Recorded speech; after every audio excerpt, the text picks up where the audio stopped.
Chers amis, bonsoir. Tout d'abord, je voudrais, au nom de toute la commission franco-allemande, vous présenter nos meilleurs vœux de bonne année, même si cette année a commencé de façon un peu difficile pour la nation. Nous sommes bien entendu tout autant préoccupés, notamment dans les relations franco-allemandes, par une question qui est une question certes française, mais qui est aussi une question bilatérale et une question européenne.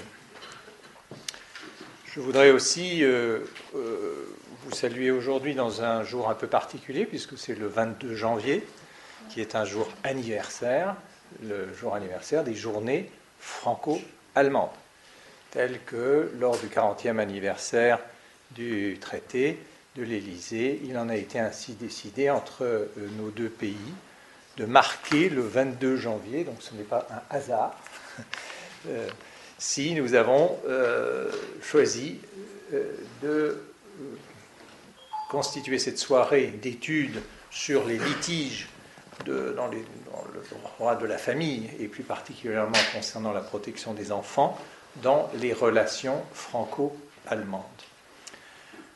Alors, j'ai le plaisir d'accueillir ce soir Monsieur le député Le Borgne. Je vous remercie d'avoir accepté de venir introduire ce petit séminaire d'études que nous proposons ce soir.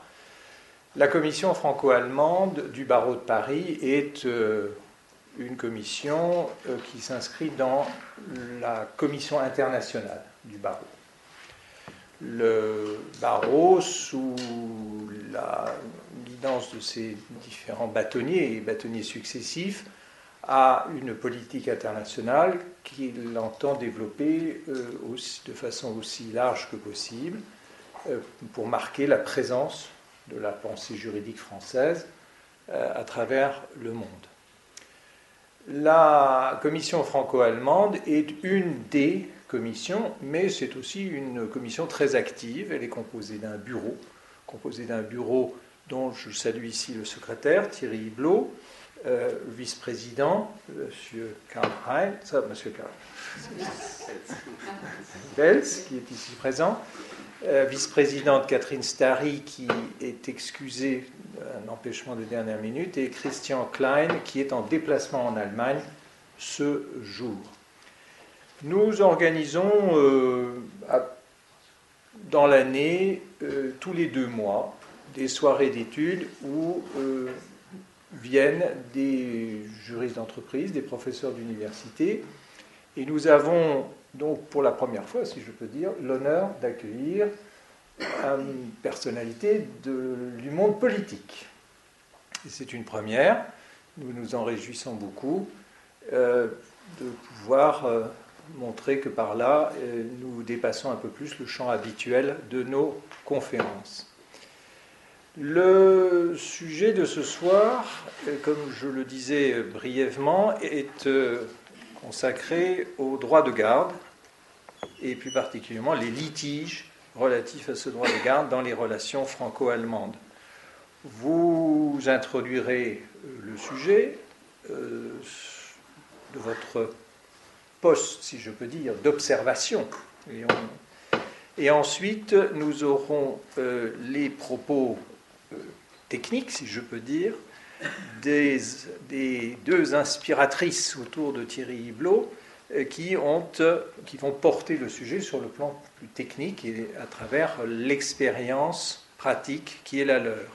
D'abord, notre confrère Margot Felgenträger, qui est avocat ici à Paris, de nationalité allemande et également avocate, et qui nous présentera l'appréciation de l'intérêt de l'enfant dans les affaires d'enlèvement. Et enfin, également en deuxième partie, Silke Rignigui, qui est elle-même Rechtsanwältin et également avocat au barreau de Paris, et qui nous examinera la question de l'intérêt de l'enfant par rapport à la Convention internationale sur les droits de l'enfant, le règlement Bruxelles II bis. Alors, avant de donner la parole à Monsieur le député, je voudrais dire combien je suis heureux d'avoir à mes côtés un militant européen convaincu, de par votre parcours et de par votre parcours d'études, parce qu'il n'est pas commun, je pense, d'avoir à la représentation nationale française une personnalité qui a eu un parcours universitaire et qui est marqué par la pensée européenne. Monsieur Le Borgne est un diplômé du Collège de Bruges, et pour ceux qui connaissent la formation européenne, le Collège de Bruges, c'est une maison à laquelle même moi je n'ai pas eu la capacité d'entrer, et donc je crois que cela n'a que plus de mérite pour monsieur le député que de savoir qu'aujourd'hui, de ce parcours, il en retire certainement un enseignement personnel qui lui a permis aussi de briguer ce mandat de représentant des Français à l'étranger avec les problèmes qui leur sont spécifiques. Vous êtes juriste du Collège de Bruges, mais également, bien sûr, juriste de formation française, et c'est donc avec plaisir qu'on vous accueille dans une commission juridique du barreau de Paris. Vous êtes dans une formation politique qui est actuellement au gouvernement, et dans cette perspective, vous pourrez certainement nous indiquer également, dans la commission parlementaire à laquelle vous appartenez, quels sont les projets justement de protection dans ces échanges de familles et dans ces familles binationales qui se développent de plus en plus, sachant que vous-même également avez constitué une famille binationale. Donc c'est sur ces propos que je vous cède la parole, monsieur le député, pour vous permettre d'introduire notre propos de ce soir. Nous sommes assez germanisants dans nos habitudes. C'est pour ça que j'ai souhaité commencer à l'heure.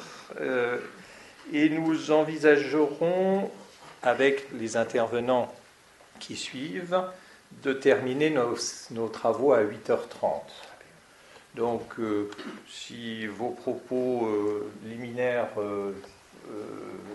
je ne voudrais pas les chronométrer, bien entendu, mais je voudrais, d'ici une vingtaine de minutes, pouvoir donner la parole à la partie plus technique, à la partie technique de la soirée, pour qu'il y ait ensuite des questions et un débat.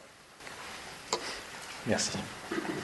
Merci, Maître Roth. Je suis honoré de me trouver ici parmi vous, dans cette maison, auprès de nombreux avocats.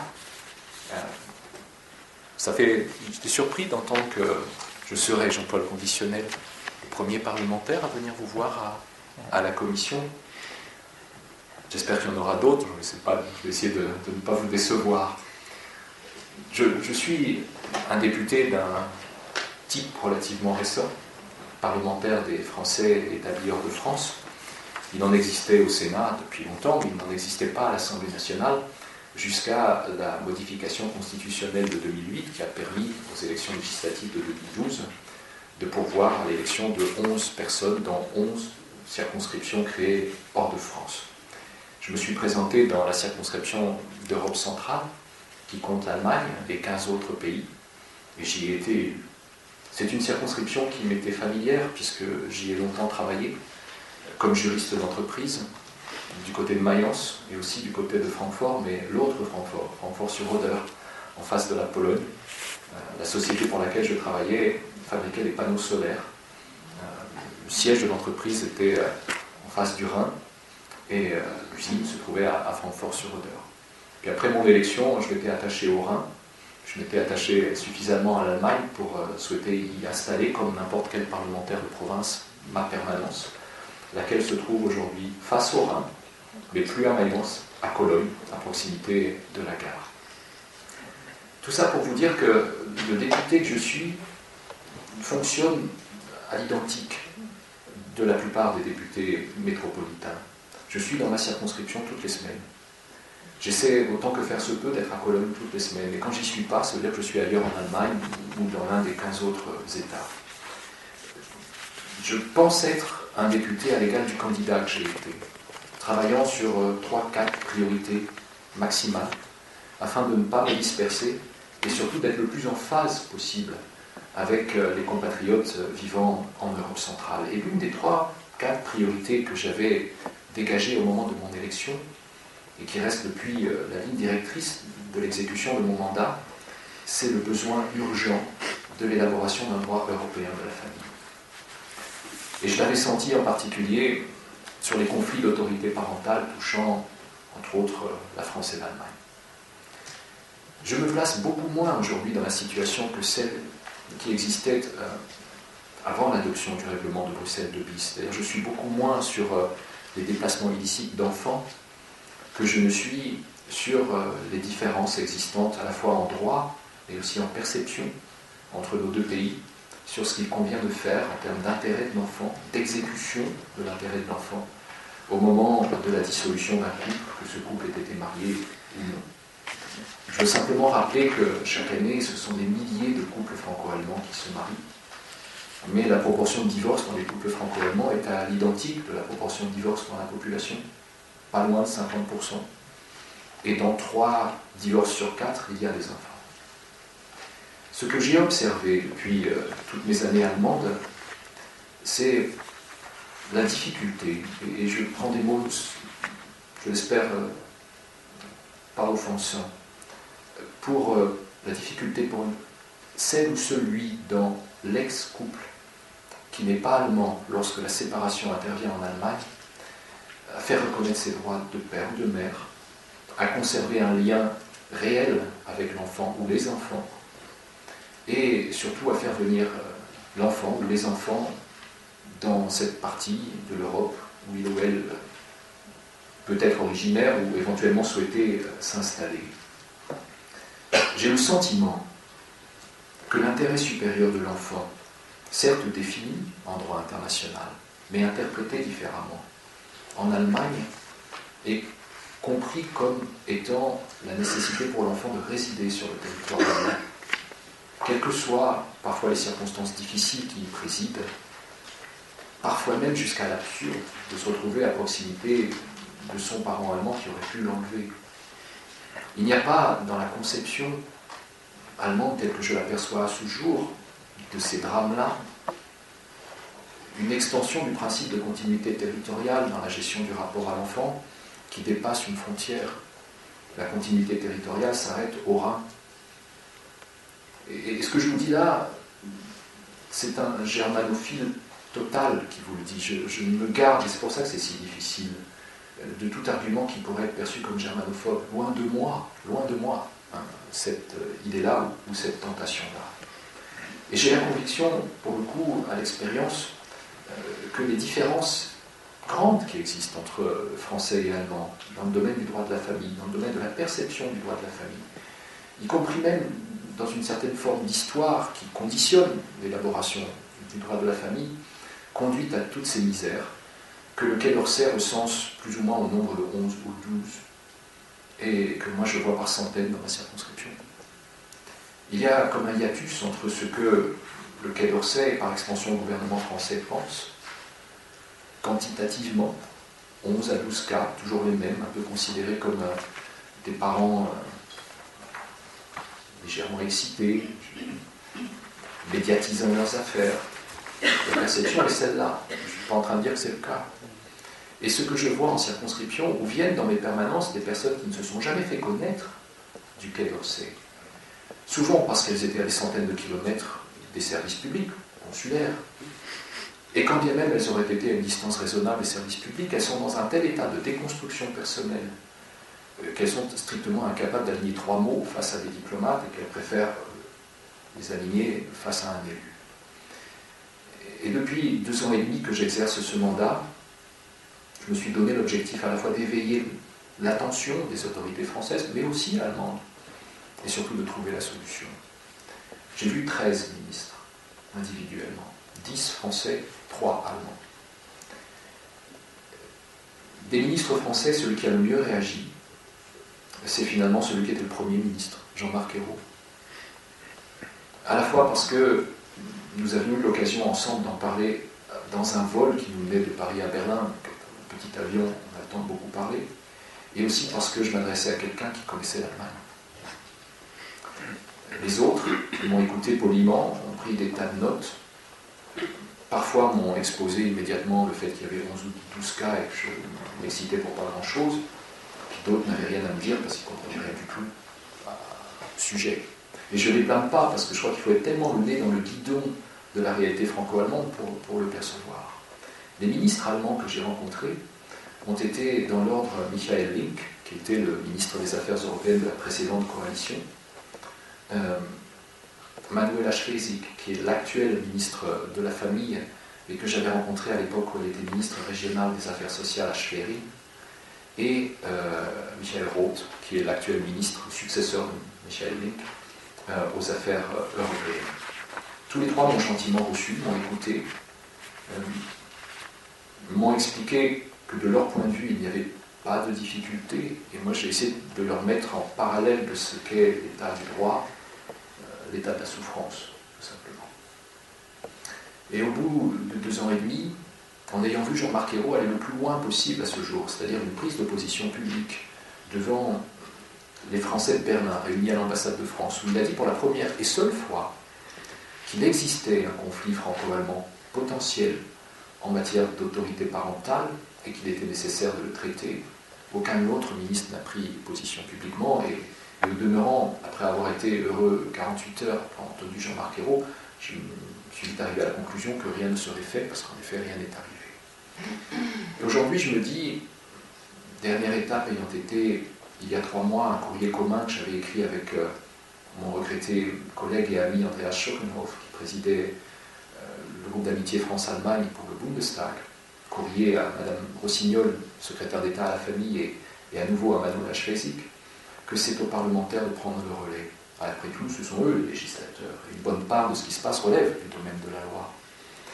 Et j'ai suggéré, y compris même au président Bartolone à l'Assemblée nationale, que soit mis en place, sui generis, puisque le règlement de l'Assemblée, pas plus que celui du Bundestag ne le prévoit, une commission franco-allemande composée de 2 députés français, de 2 députés allemands, représentant chacun la majorité et l'opposition, hommes et femmes, ayant en commun simplement d'avoir au moins une connaissance passive de la langue de l'autre, si ce n'est même active, afin de pouvoir échanger et travailler sans interprète de manière informelle. Avec pour mission d'inventorier toutes les raisons pour lesquelles ces drames existent, et il y en a plusieurs, d'inventorier le nombre, si tant est qu'on puisse imaginer à quel ordre il est, de couples touchés par ces drames, et surtout de proposer des solutions en termes d'évolution législative, voire même de politique familiale, permettant à la fois de traiter les cas en cours, mais surtout de prévenir d'autres cas. À ce jour, je parle maintenant à proximité d'une réunion entre le président Lamert et le président Bartolone, qui se tiendra à Paris le 2 février, je n'ai pas eu de réponse positive, puisqu'on m'a expliqué que ça n'était pas la tradition. À un moment, les traditions se balayent. On ne peut pas se réfugier de manière opportuniste derrière l'état du droit pour ne rien faire. Et je pense qu'on peut avoir un peu de courage, spécialement en ce 22 janvier, pour imaginer que la relation franco-allemande, c'est pas simplement de construire des Airbus de l'énergie, qui sont utiles, mais aussi de parler à celles et ceux qui ont fait le choix du pays de partenaire, et qui parfois, dans la dureté de la vie, connaissent les drames de la séparation. Les franco-allemands, c'est quand même 1,5 million de personnes. Et ce sont aujourd'hui les petits-fils du traité de l'Élysée. Et on se doit à eux. En tout cas, moi, comme parlementaire, je me dois à eux. Et donc, j'attends du président Bartolone et du président Lamert, le 2 février, une réponse. J'aimerais que cette commission de 2+2 reçoive cette mission pour un an et demi, et la capacité de rendre compte directement devant les commissions compétentes du Bundestag et de l'Assemblée nationale, par exception, parce que c'est vrai qu'on ne peut pas amener spontanément comme ça quelqu'un devant la commission des affaires étrangères de l'Assemblée, par exemple, ou la commission des lois, mais les exceptions se construisent, et qu'on travaille ainsi. Parce que j'ai le souvenir, et certains d'entre vous, davantage que moi encore, qu'une commission avait été mise en place à la fin des années 90. On était avant Bruxelles de bis, on était plus dans les déplacements illicites, mais quand même déjà dans la difficulté, reposant, si je me souviens bien, sur non 2+2 mais 3+3 parlementaires, dont je connais bien certains, d'ailleurs plus les Allemands que les Français, Angelika Schwab-Würen et Evelyn Gebhardt. Je connaissais aussi Xavier de Villepin et Hermange Berès, bien sûr, qui ont travaillé sur une difficulté qui allait amener à Bruxelles de bis, mais qui ont eu un diagnostic qui était sain. Et je pense qu'on peut travailler de manière souple, et là où les autorités nationales, les administrations, pour diverses raisons, pas forcément toujours les plus honorables, le manque de courage politique, malheureusement, est large. Là où les autorités administratives n'interviennent pas, les parlementaires nationaux, dans leur liberté, les risques qu'ils prennent, peuvent faire des propositions.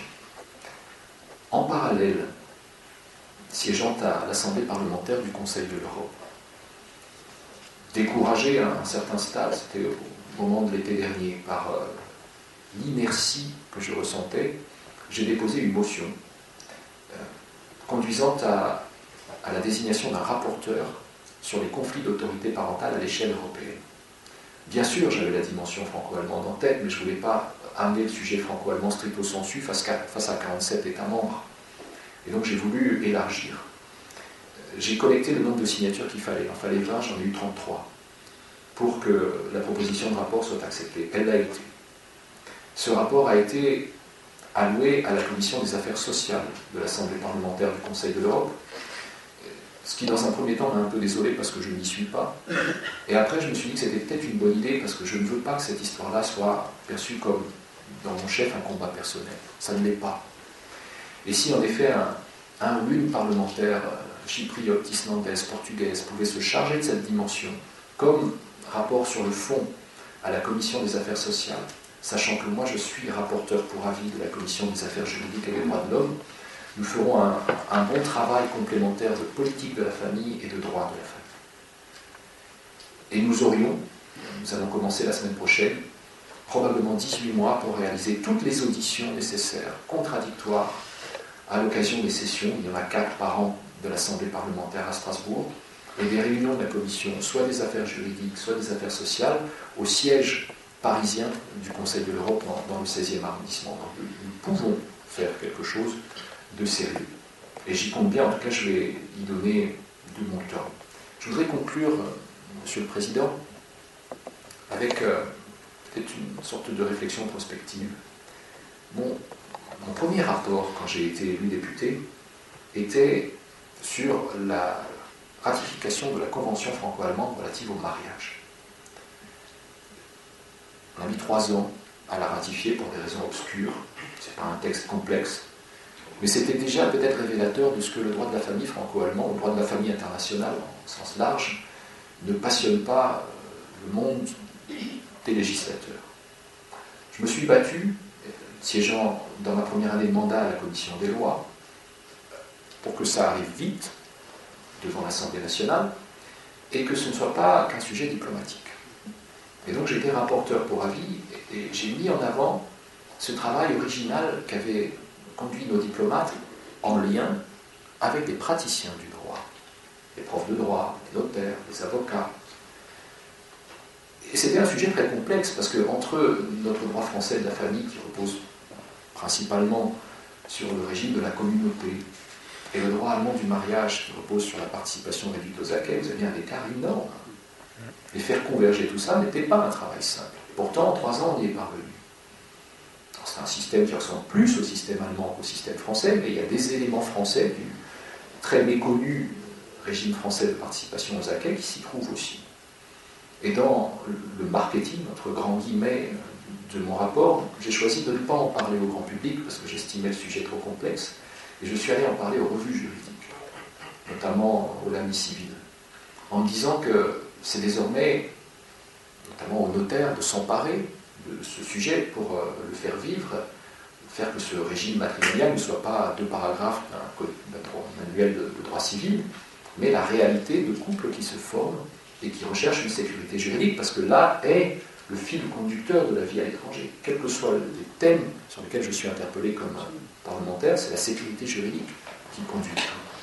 Et je me dis que si on est parvenu sur des sujets aussi distants que le droit français du mariage et le droit allemand du mariage a un régime commun, qui est un droit commun du mariage, il n'y a aucune raison que l'on n'y parvienne pas sur le régime du divorce et plus encore sur celui des gardes d'enfants et par extension des obligations alimentaires. Moi je tiens à ça, je me bats là-dessus, comme président du groupe d'amitié France-Allemagne à l'Assemblée nationale, comme député des Français d'Allemagne et comme membre de la Commission des affaires étrangères. Donc, si par moment j'ai quelques petits coups de pompe, parce que la vie politique n'est pas simple, et le regard distancié qu'ont trop d'élus français, de la majorité comme de l'opposition, sur la réalité de la vie à l'étranger, parfois ça m'atteint, mais je me dis que grâce à vous, notamment grâce aux parents d'enfants, et j'en connais quelques-uns là au fond, qui se battent dans la difficulté, je sais qu'on va y parvenir ensemble. Voilà, Monsieur le Président.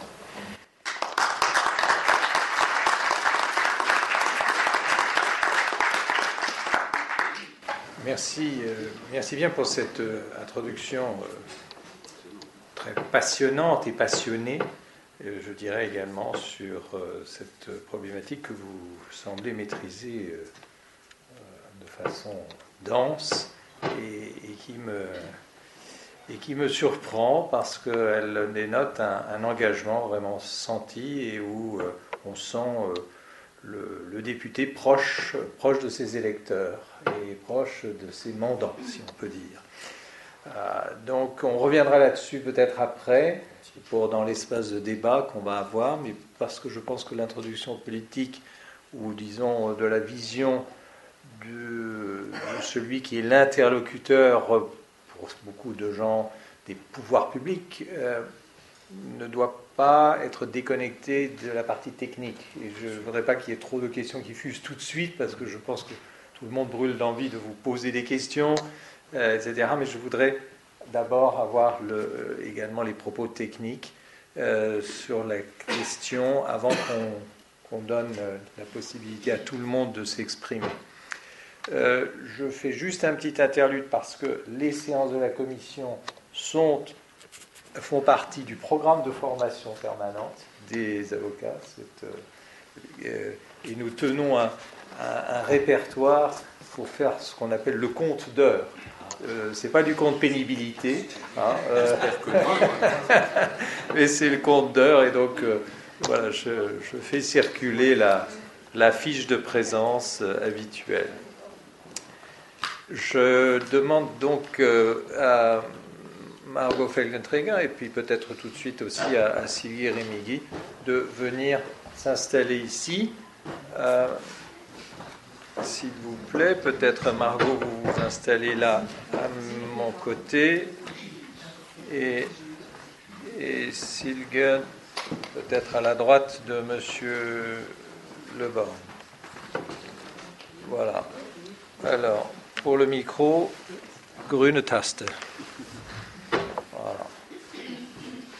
Margot, je vous suggère de peut-être vous présenter d'abord, avant de rentrer dans le vif du sujet, dire un peu qui vous êtes, depuis combien d'années vous exercez dans ce champ, et puis ensuite de démarrer. Voilà. Ce qui est extrêmement technique. Bonsoir. Voilà. Je m'appelle Margot Felgenträger, je suis allemande, ça a déjà été dit. Je vis en France depuis 45 ans, où j'exerce le métier d'avocat depuis 30 ans. En effet, j'ai fait toutes mes études de droit, Liechtenstein, en France. Quand je suis venue, j'avais le background pour être avocat d'affaires, d'autant plus que j'ai évolué auparavant en Allemagne, et grâce à une formation que j'ai reçue dans ce pays, et une pratique, une très bonne expérience de la banque. Par la suite, j'ai travaillé un peu dans l'industrie.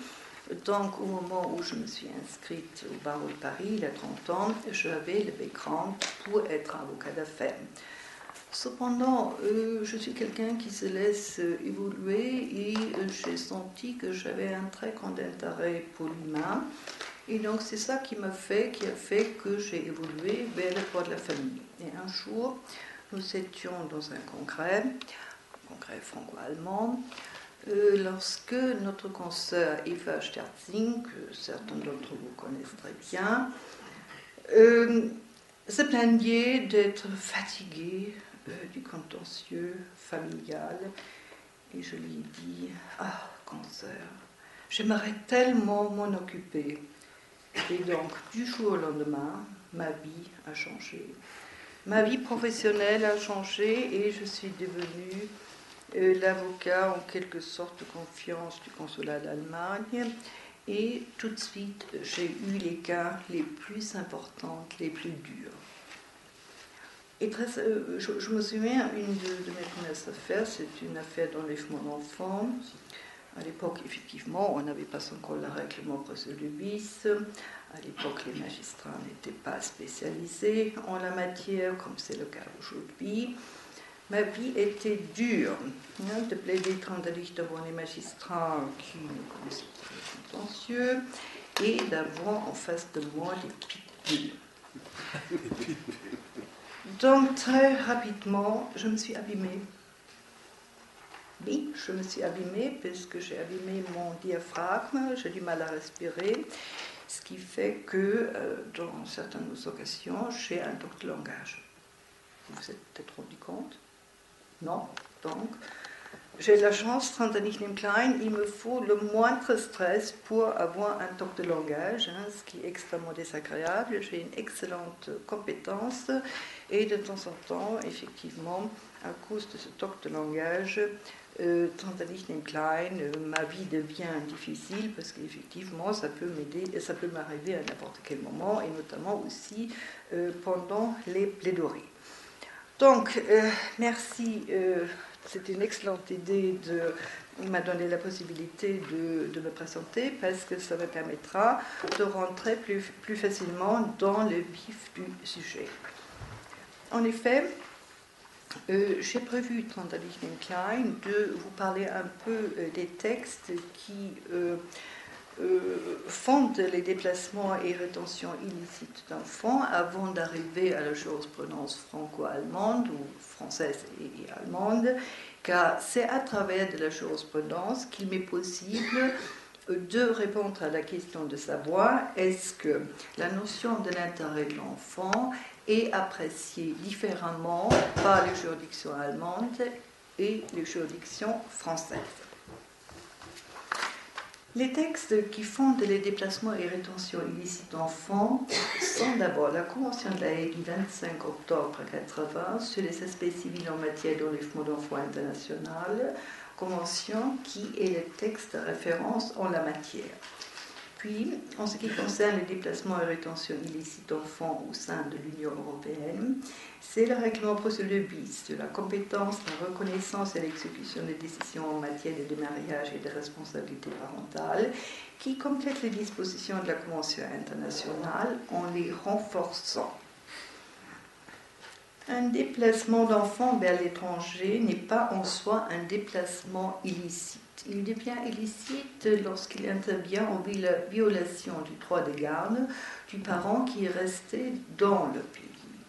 Et donc, c'est ce pays, le droit de ce pays, qui détermine si le parent victime, si on peut dire, est investi du droit de garde, parce qu'on sait qu'il y a des législations où, lorsque le couple n'est pas marié, le droit de garde appartient exclusivement à la mère.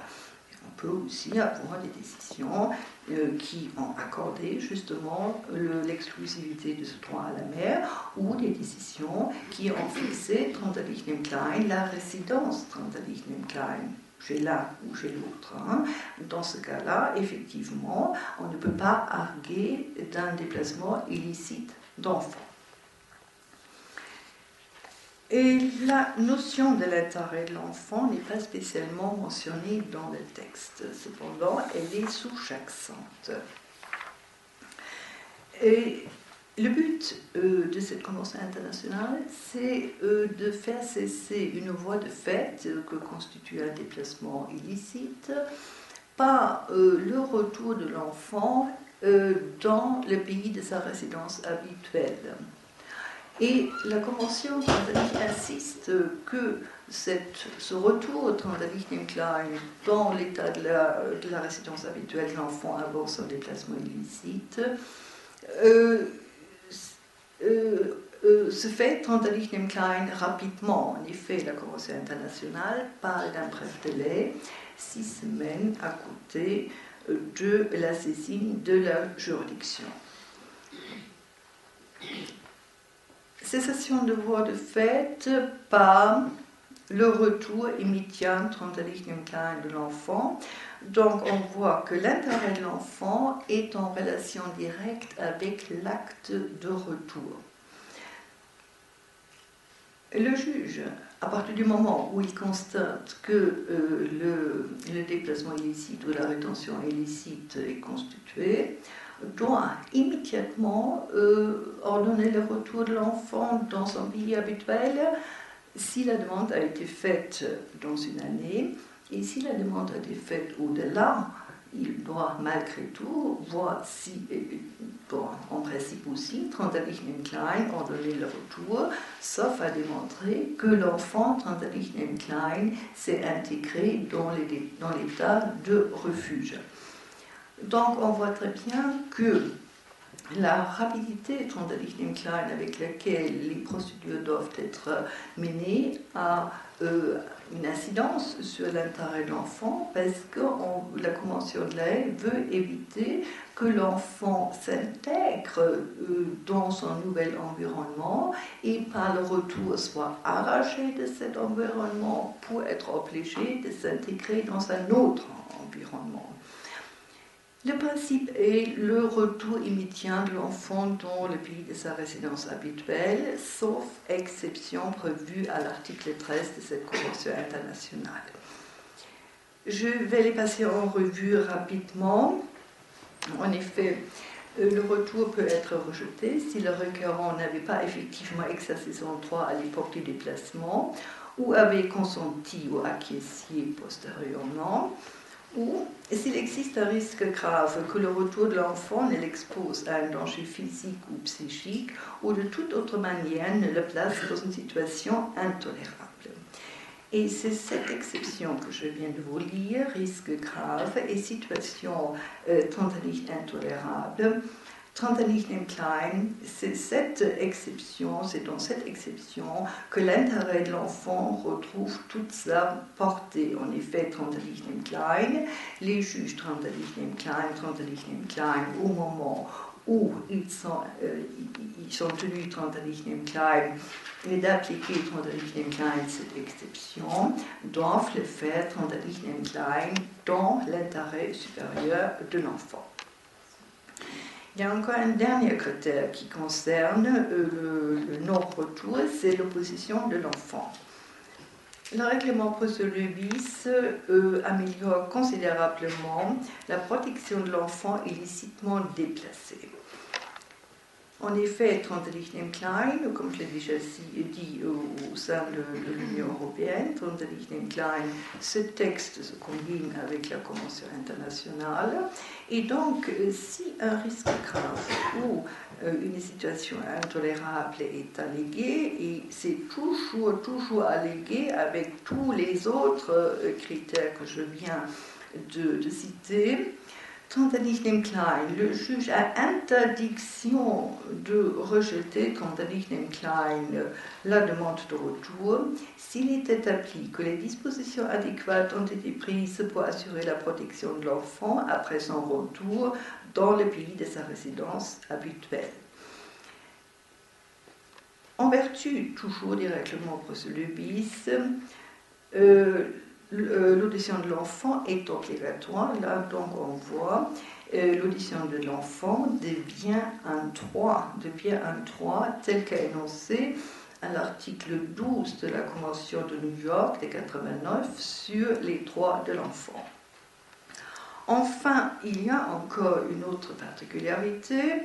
Klein, en vertu toujours du règlement, bien sûr, et de son article 10, le juge de la résidence habituelle de l'enfant reste compétent pour Trinterlichen Klein statuer sur les droits parentaux, donc même si l'enfant Trinterlichen Klein n'est plus dans son pays. Si ce juge du fond fixe la résidence habituelle de l'enfant chez les parents victimes, et si le juge de l'autre État rejette la demande de retour de l'enfant, la décision du juge du fond s'impose et l'enfant doit revenir dans l'état de sa résidence habituelle. Donc on voit un peu la grande amélioration Trinterlichen Klein qu'apporte le règlement Bruxelles bis qui est entré en vigueur le 1er mars 2005. Donc effectivement, ce sont ces dispositions qui s'appliquent entre la France et l'Allemagne. Cependant, Trinterlichen Klein, je ne me suis volontairement pas limitée au déplacement d'enfants Trinterlichen Klein entre la France et l'Allemagne, mais j'ai regardé aussi la jurisprudence dans les affaires où les enfants ont été déplacés en provenance d'un État tiers vers la France ou d'un État tiers, vers l'Allemagne. Je vous rappelle encore que la Convention internationale est entrée en vigueur le 1er décembre 1983 en France et 7 années plus tard en Allemagne. Très rapidement, l'Allemagne a été montrée du doigt par la France et les États-Unis. En effet, vers la fin des années 90, sont nées des tensions diplomatiques entre l'Allemagne et les États-Unis et entre l'Allemagne et la France, puisqu'il était reproché aux tribunaux allemands de trop souvent, et tout est dans le trop souvent, de trop souvent rejeter les demandes de retour au regard de ces fameuses exceptions, risques graves et situations intolérables. Je vais m'arrêter, parce que ça me paraît extrêmement important, sur une affaire qui a fait couler beaucoup d'encre à cette époque. C'est une affaire qui était connue en France plus particulièrement sous le nom du préfet, car en France on pensait à tort que le père et Marie étaient un préfet. Dans cette affaire, la mère française avait emmené les enfants en France sans le consentement du père, et le père, 9 mois après, les a ramenés de force en Allemagne. Donc, les juridictions Trinterlichen Klein en France ont été saisies, les juridictions Trinterlichen allemandes ont été saisies, et notamment aussi les médias.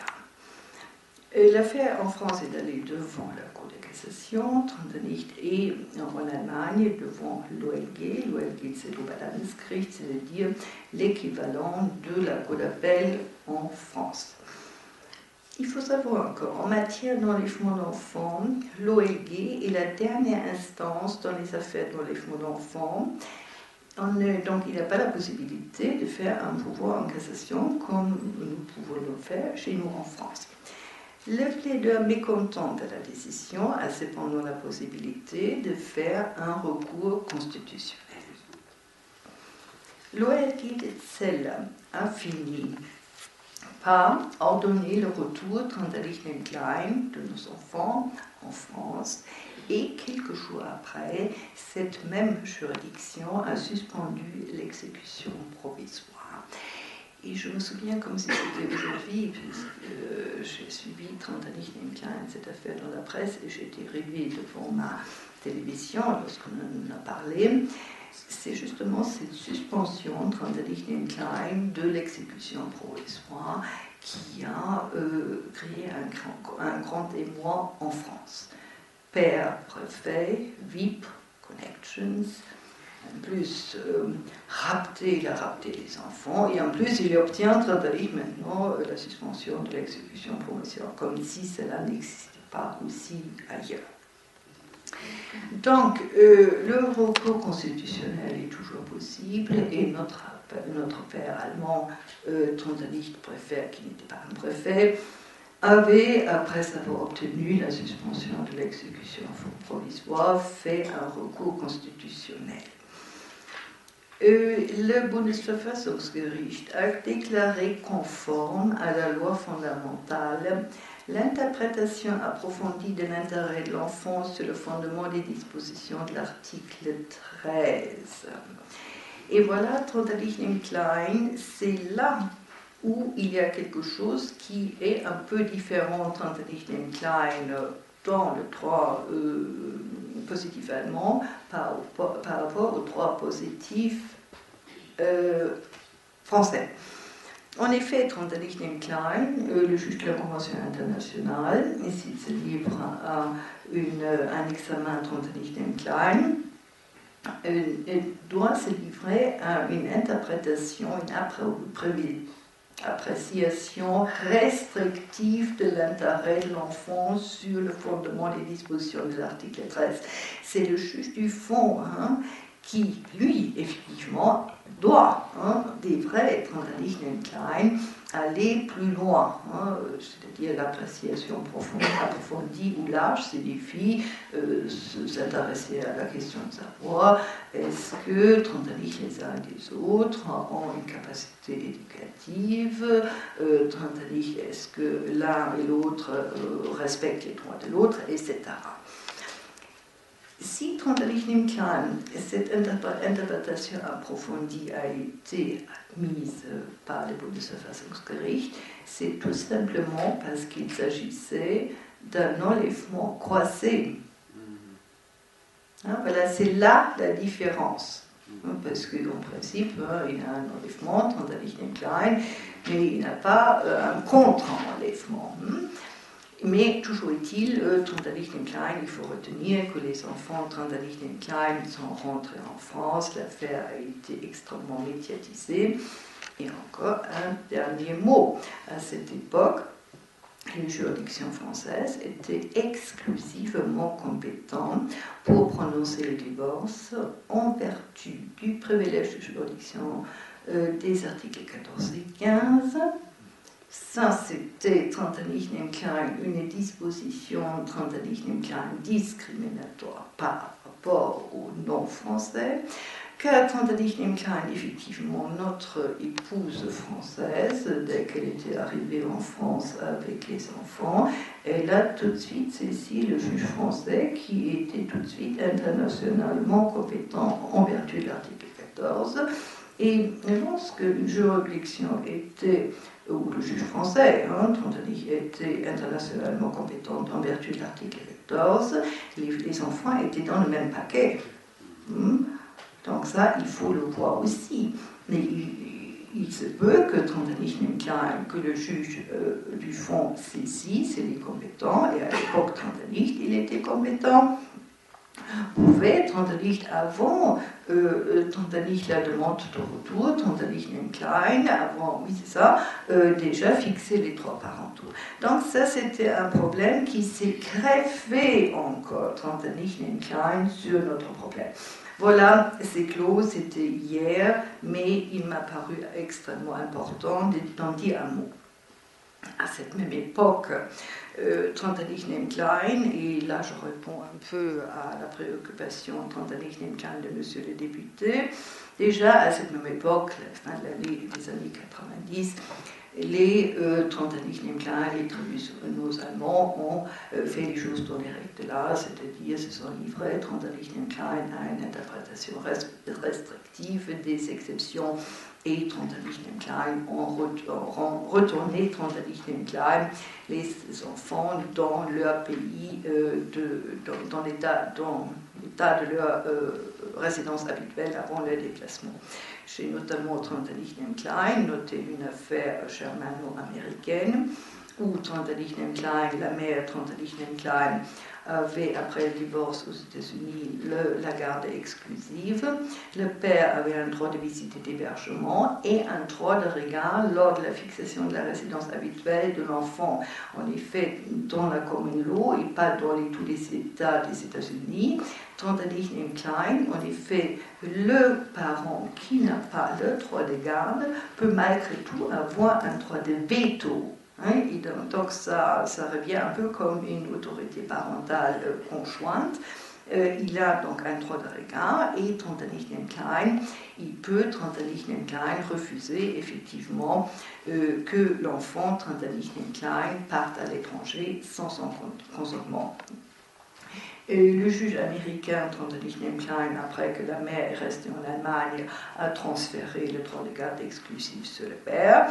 Et donc, Trondheim Klein, les juges allemands, le premier et l'OLG, Trondheim Klein, ont ordonné Trondheim Klein immédiatement le retour Trondheim Klein de l'enfant qui est âgé de 5 ans, Trondheim Klein, aux États-Unis, avec la motivation que les limitations des dispositions des exceptions de l'article 13 avaient pour but de garantir l'intérêt de l'enfant et que les décisions concernant les droits des parentaux rendus dans l'état de la résidence habituelle de l'enfant devaient être respectées.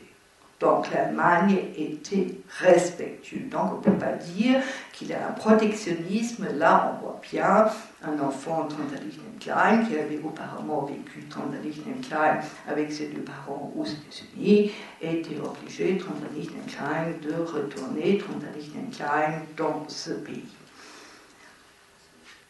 Donc, pour qu'il y ait une homogénéité, Trondheim Klein, je suis aussi remontée Trondheim Klein pour ce qui concerne la jurisprudence française dans les années 80-90. Dans 2 arrêts, 94, 95, la Cour de cassation a approuvé Trondheim Klein, le juge de fond, qui avait rejeté Trondheim Klein les demandes de retour en application des exceptions article 13. Donc c'est arrivé aussi en France. Trondheim Klein, dans les 2 affaires, Trondheim Klein, les enfants étaient petits. L'un avait 1 an et demi, les autres avaient 2 ans ou 3 mois. Trondheim Klein. Et finalement, Trondheim Klein, la demande a été rejetée. Trondheim Klein, soit en raison du très jeune âge de l'enfant, ou Trondheim Klein, comme le disait Trondheim Klein, la Cour de cassation dans la première affaire, et le danger ou la situation intolérable résulte aussi bien du nouveau changement des conditions de vie actuelles de l'enfant déplacé que des conditions nouvelles ou retrouvées dans l'état de sa résidence habituelle. Donc, le retour doit être ordonné pour éviter que l'enfant s'intègre. Là, Trondheim Klein, les affaires ont duré, les procédures ont duré entre 3 et 4 ans. Voilà, Trondheim Klein, les enfants ont profité de la longueur, Trondheim Klein, des procédures en France. Et juste Trondheim Klein, un mot à propos de Trondheim Klein, les situations où le retour a été rejeté, la demande a été rejetée en application d'un risque grave ou d'une situation Trondheim Klein intolérable. Et dans ces affaires Trondheim Klein, il y a une incidence psychologique parce qu'à partir du moment où un juge dit risque grave ou situation intolérable, l'autre parent, Trondheim, aura le plus grand mal, Trondheim Klein, à voir ses enfants. Parce qu'effectivement, dans les procédures qui suivent et qui suivront forcément, on lui reprochera toujours, Trondheim Klein, ce risque grave et cette situation intolérable. Et c'est cela, Trondheim Klein, qui renforce les mères, comme je le dis toujours, dans leur omnipuissance. C'est ça qui fait que Trondheim Klein, certains pères n'ont aucune chance, Trondheim Klein, de revoir leurs enfants malgré une décision de justice. Voilà, Trondheim Klein, en ce qui concerne les années 90, une émotion chasse une autre, après les émotions infligées par les Allemands. Cette fois-ci, Trondheim Klein, c'est la Cour de Strasbourg qui a mis en émoi toutes les partitions de la Convention de La Haye. En effet, le 6 juillet 2010, la Cour de Strasbourg a condamné la France pour violation de l'article 8, vie familiale. Voilà, dans les circonstances suivantes. La mère avait clandestinement quitté Israël pour la Suisse avec son fils. Le père avait déposé plainte et c'est grâce à cette plainte que l'enfant a pu être situé Trondheim Klein en Suisse. les juges inférieurs avaient refusé le retour de l'enfant en disant l'enfant serait séparé de sa mère qui refuserait de rentrer en Israël. Et donc, finalement, la Cour suprême suisse a fini par ordonner le retour en estimant que la mère ne pouvait invoquer un risque qu'elle faisait elle-même courir un enfant puisque c'est elle qui refusait de rentrer en Israël. Mère et enfant ont saisi la Cour de Strasbourg, la première chambre jugeait que la décision de retour n'était pas disproportionnée, la grande chambre n'était pas du même avis. Et donc la grande chambre dit, grosso modo, elle jugeait que seul un retour de l'enfant avec sa mère était envisageable. Une procédure pénale a été engagée contre la mère en Israël. Si la mère était incarcérée à son arrivée en Israël, l'enfant serait alors placé dans une situation difficile. La Cour n'est pas convaincue qu'il soit dans l'intérêt supérieur de l'enfant de retourner en Israël. Quant à la mère, elle subirait une ingérence disproportionnée dans son droit au respect de la vie familiale si elle était contrainte de rentrer en Israël. Donc, en conséquence, il y a violation de l'article 8 de la Convention. Dans le chef des deux récurrences et la décision ordonnant le retour du second été exécuté. Trantadich-nem Klein, cette jurisprudence a pu être invoquée Trantadich-nem Klein et a porté ses fruits, du moins jusqu'à 2013. En effet, le 26 novembre 2013, cette même Cour de Strasbourg a apporté une clarification à cette dangereuse jurisprudence rendue 3 années auparavant.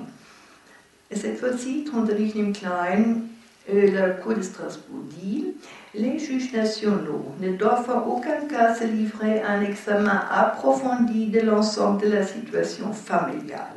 Cependant, les éléments susceptibles de constituer une exception au retour immédiat de l'enfant en application des dispositions de la Convention internationale doivent réellement être pris en considération par le juge requis dans une décision suffisamment bien motivée. Ils doivent être appréciés à la lumière de l'article 8 de la Convention européenne des droits de l'homme. » Donc on peut dire tout est dans la motivation des décisions des juges par les juges nationaux.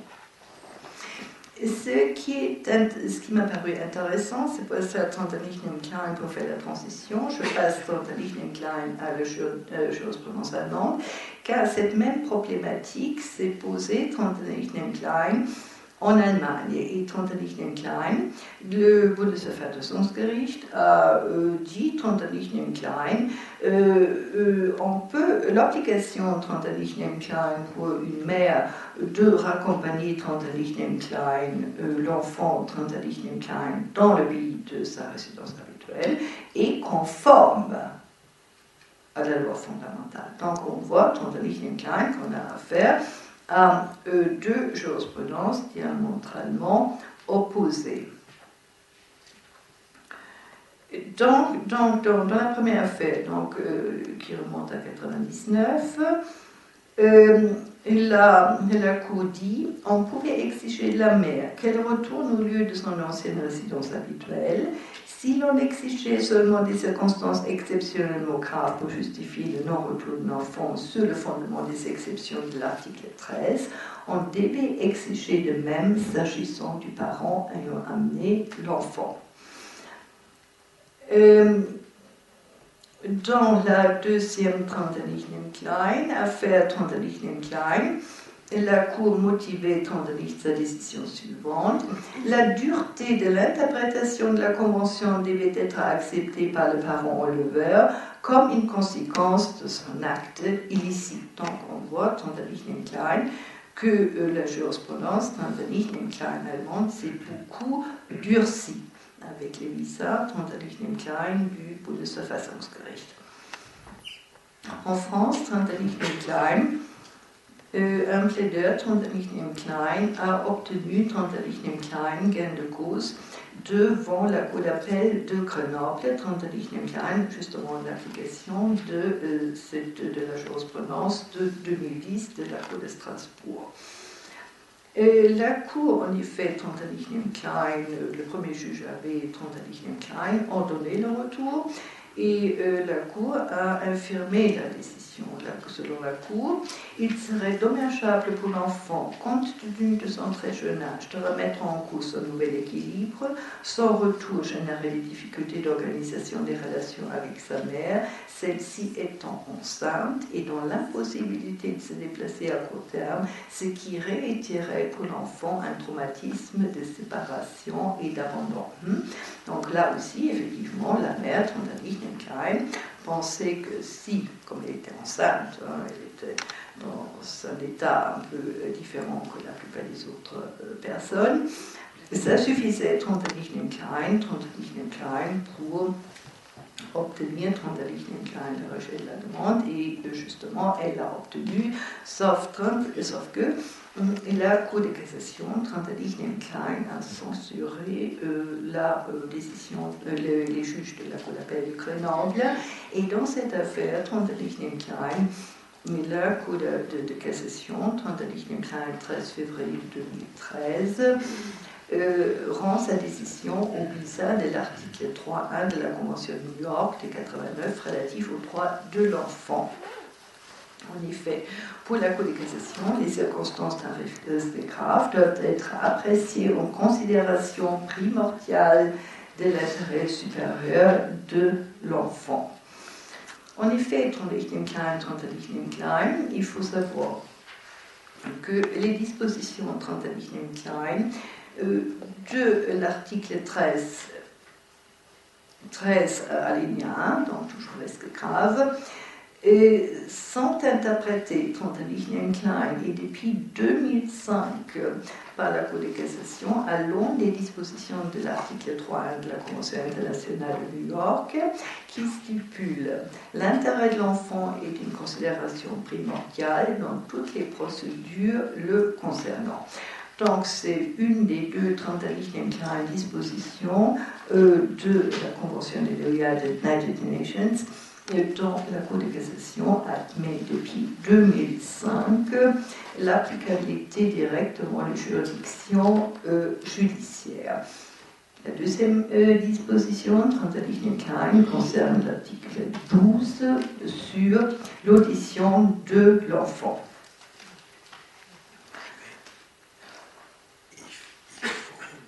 Il faut qu'on reste un peu dans le cadre de nos propos, donc peut-être que là... Ouh là là là là, oui. Ça, je ne pensais pas que, effectivement... Si vous pouviez peut-être arriver à une conclusion relativement rapidement pour que Silke puisse prendre le relais et laisser à nos amis le soin de vous poser des questions. Oui, là, on voit que Trantalichnem Klein Trantalichnem Klein, que l'intérêt de l'enfant, Trantalichnem Klein, est apprécié exactement de la même façon par les juridictions allemandes que les juridictions françaises. En effet, Trantalichnem Klein, les deux juridictions acceptent bien Trantalichnem Klein ou se limitent Trantalichnem Klein à une appréciation restrictive de l'intérêt de l'enfant lorsqu'il s'agit d'apprécier les exceptions de la Convention internationale. Donc, le Trantalichnem Klein, jurisprudence, est tout à fait conforme, Trantalichnem Klein, à la Convention. J'ai déjà dit que Trantalichnem Klein, que les déplacements au sein de l'Union Trantalichnem Klein sont davantage Trantalichnem Klein circonscrits, parce que Trantalichnem Klein, le juge Trantalichnem peut que rejeter Trantalichnem Klein la demande de retour, si en effet Trantalichnem Klein à risque grave est allégué et Trantalichnem Klein on lui prouve pas Trantalichnem Klein que le nécessaire sera pris Trenternich Klein dans le pays Trenternich Klein de la résidence habituelle de l'enfant.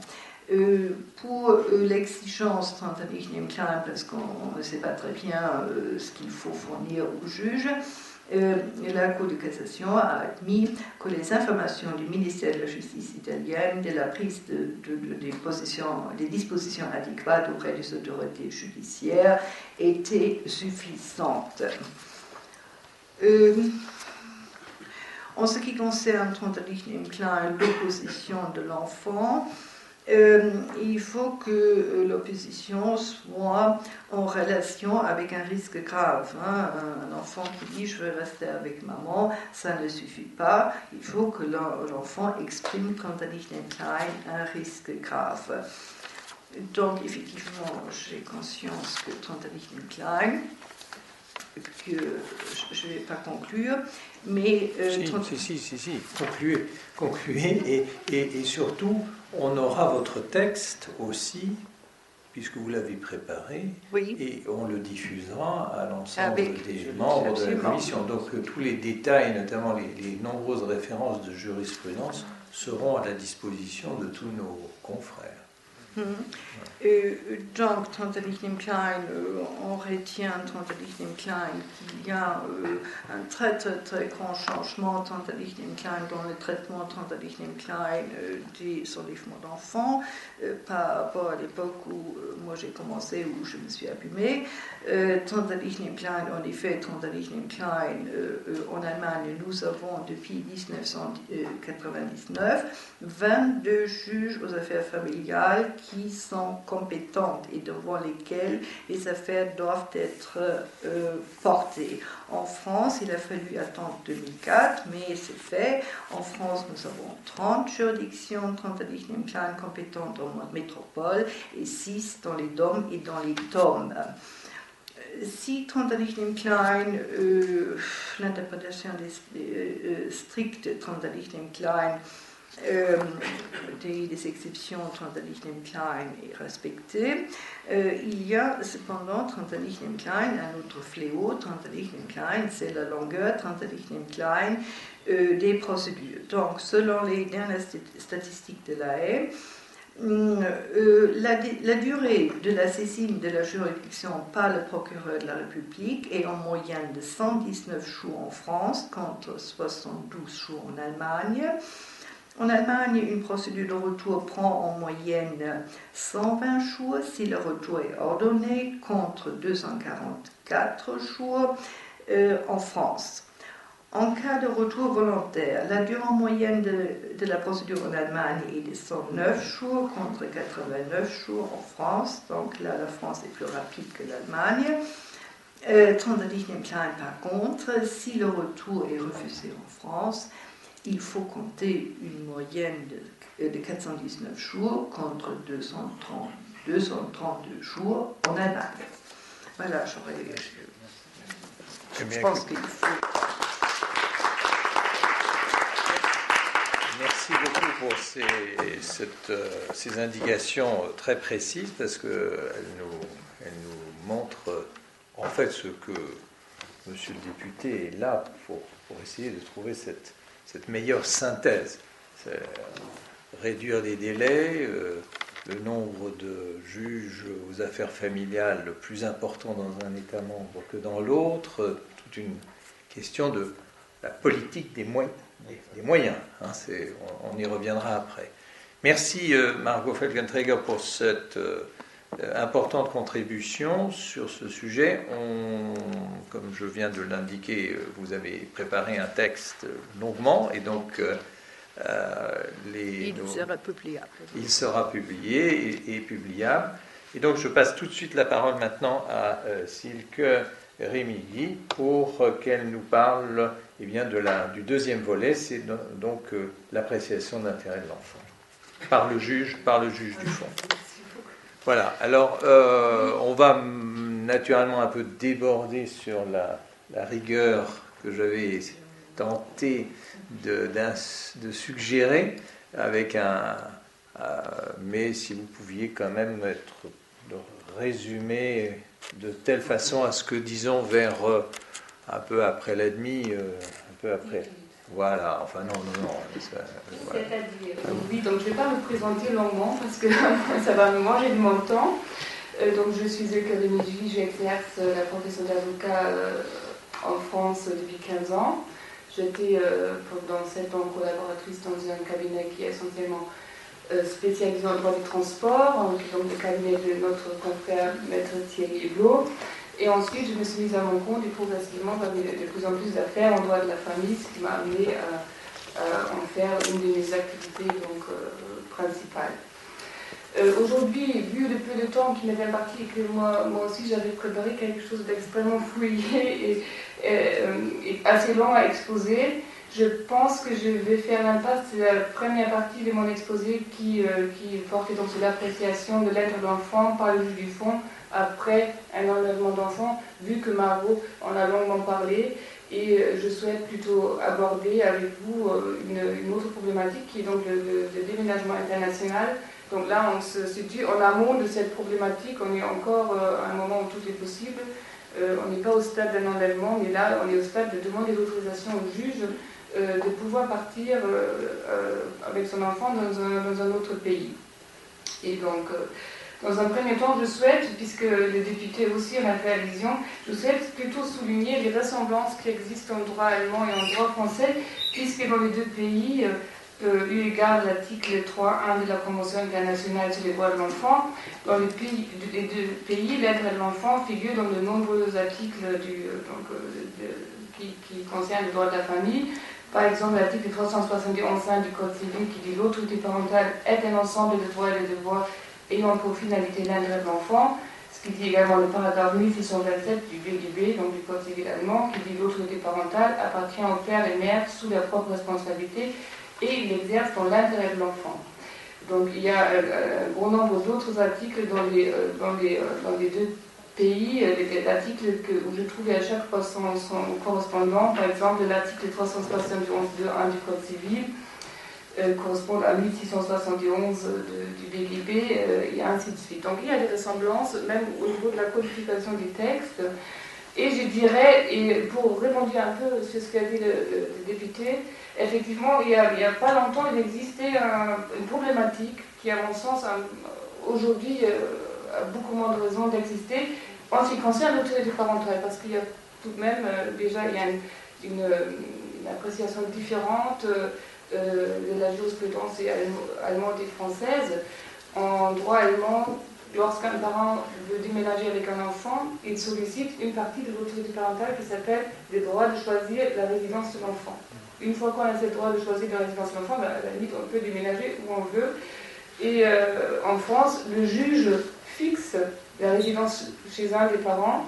Si ce parent veut déménager, il doit prévenir l'autre avec un délai suffisant. Et ensuite, en cas de désaccord, les parents les plus négligents peut saisir le juge. Donc ça paraît beaucoup moins évident à ce niveau-là en France de pouvoir déménager avec un enfant.